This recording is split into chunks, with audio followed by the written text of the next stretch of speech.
Suns fans, this is Suns Latest. I am Rich Rubin. Let's get right to it.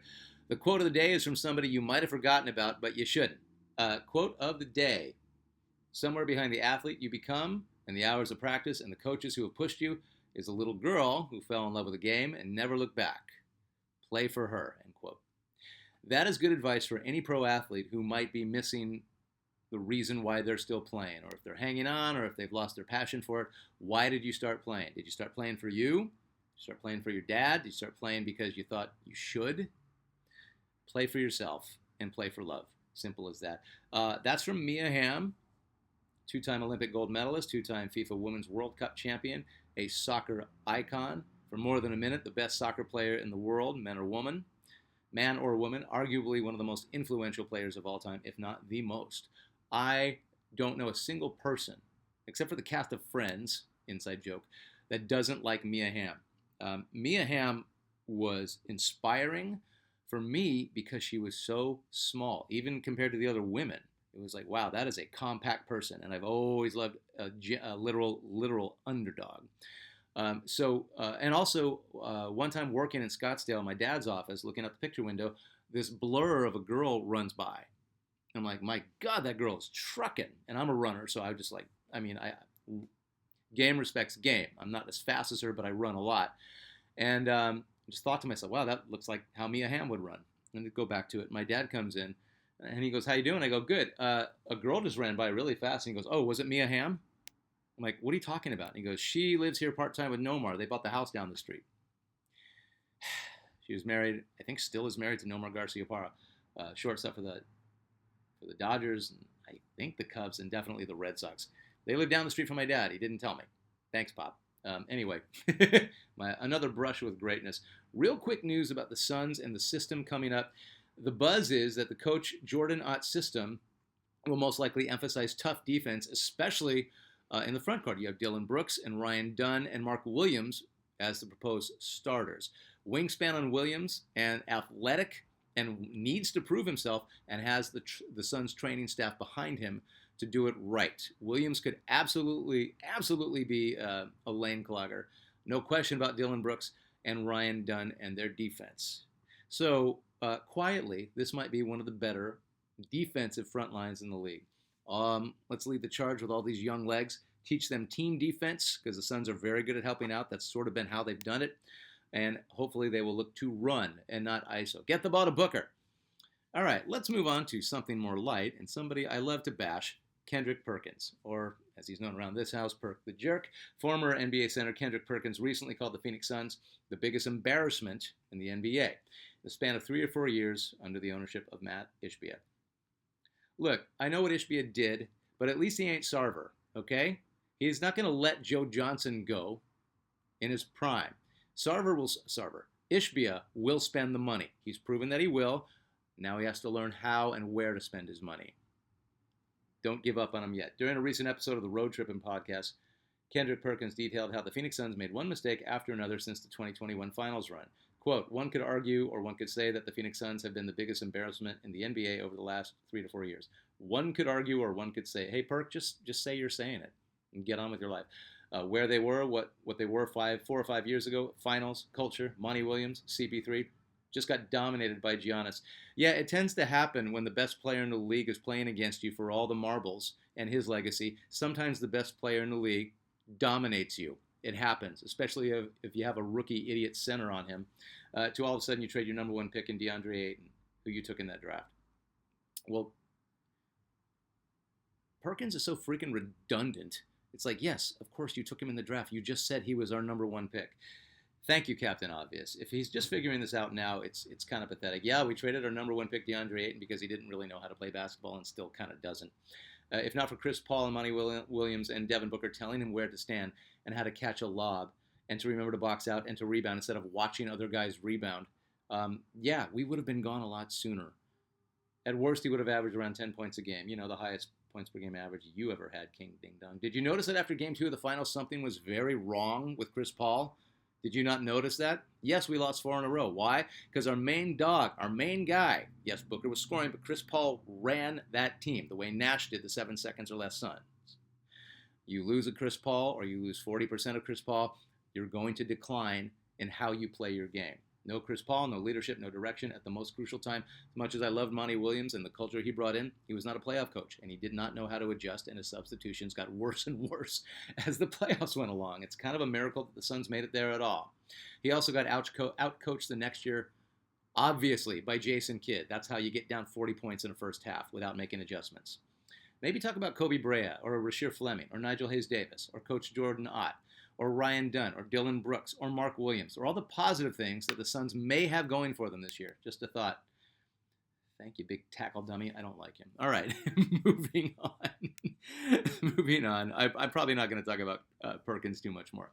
Let's get to the best part of Suns Latest, your comments at our main guy, Curious Mind 2525. Not many podcasters would listen to their viewers' input on the top 15 like you did and remove KD, whom I know you idolize. I'm sorry, I idolize KD. Regardless, I love that he was on the Suns, but I liked him anyway. I liked him when he was at Texas for 1 year. That demonstrates integrity and professionalism. Thank you very much. I'm doing what I can. You have my highest respect. Okay, let's not go too far. It does not surprise me that NBA owners would possibly use shell companies and other tricks to circumvent the CBA. This is the Clipper controversy right now, with possibly circumventing the CBA so they could pay Kawhi Leonard more. The NBA may think they have the controls in place to monitor it, but all we need to do is remember some of the more infamous gambling scandals in sports history, like the Black Sox, the 51 CCNY point shaving. My dad went to CCNY and got to see Connie Hawkins, who played for Boys High, play against his high school team. He got to see Hawkins in high school. And Roger Brown, ABA legend, who also played for the Pacers. Thank you. I try to make Suns Latest as collaborative as possible, and it doesn't work without insight from awesome Suns fans like yourself and everybody who makes comments and might point out that I might have gotten something wrong or something that I missed. So thank you for that. But you mentioned scandal in the NBA, and all I think of is Scott Foster, who has been on the take since day one, and Tim Donaghy. Watch the Donaghy documentary. I think it's on Netflix. It is so creepy how, at the end of it all, he still doesn't really take responsibility for it. Just horrible guys and just freaking children working in a man's world. It is just not okay with me how that went down, and the punishment wasn't harsh enough. And Scott Foster, as far as I know, is still a freaking NBA referee. Are you kidding me? At APEC Roots, KD is number 2 on biggest stains on the Suns' legacy, right after former owner Robert Sarver.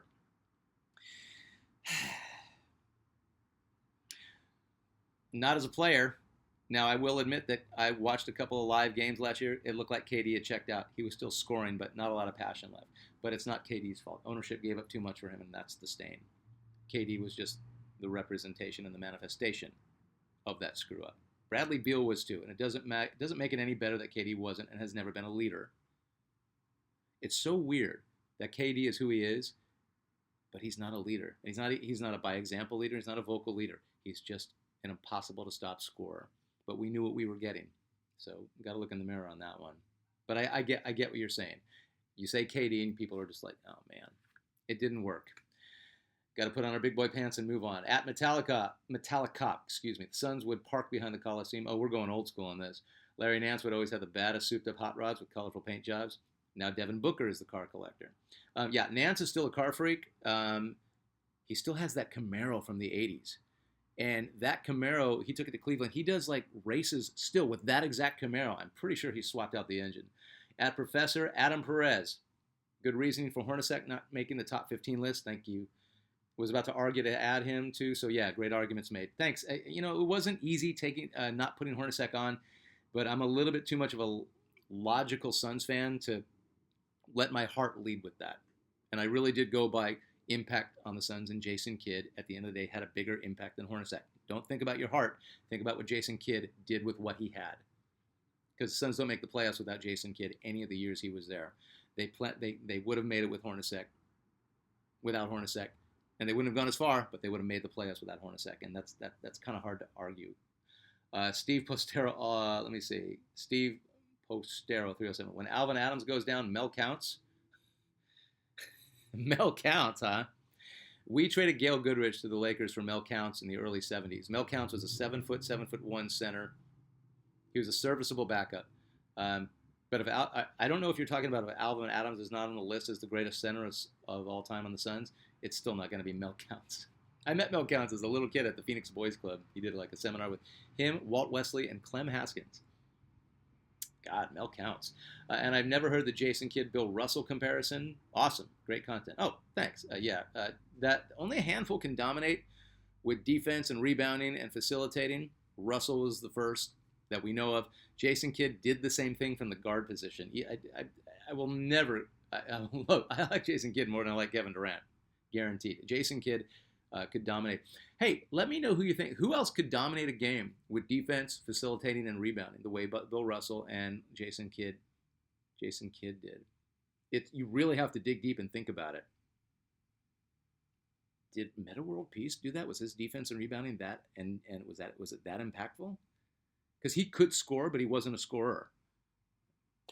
And I don't care for Metta, Ron Artest, but his impact. Ben Wallace, he could do that too with his defense and rebounding. At Mr. DeCasso 9637, I didn't really start watching the Suns till the bubble. Okay, hearing about all this history of the team is great. Mr. DeCasso, welcome. So cool to have you here. Thanks. That's cool. I will always talk about Suns history to a point. I mean, because the season isn't happening right now. We'll get back into the more of the modern stuff because it's been done, and I don't want to beat a dead horse. That's why we're doing this. So it is time to rank the top 15. So we have picked the top 15 players of all time in Suns history with a lot of your help. So thank you. And now it is time to rank them. They are unranked right now. So here's what I got: Dick Van Arsdale, Dan Marley, Alvin Adams, Tom Chambers, Connie Hawkins, Paul Westphal, Walter Davis, Sean Marion, Chris Paul, Amari Stoudemire, Kevin Johnson, Steve Nash, Jason Kidd, Charles Barkley, Devin Booker. Pretty darn fine list. Now, all these guys had impact. All these guys were all-star and or all-pro or all-defense. All these guys went deep in the playoffs, except Jason Kidd. He got to the second round. Most of them have played in at least a Western Conference Finals. Connie Hawkins got to the semifinals with the Suns. Van Arsdale got to the finals. Marley got to the finals. Adams got to the finals. Chambers got to the finals. Westphal got to the finals. Westphal led us to the finals. Walter Davis did not. Got to the Western Conference Finals twice. Marion, Western Conference Finals. Chris Paul, Finals. Stoudemire, Western Conference Finals. KJ, Finals. Nash, Western Conference Finals. Charles Barkley, Finals. Devin Booker, Finals. So it's hard to argue with his list, but now we got to rank them.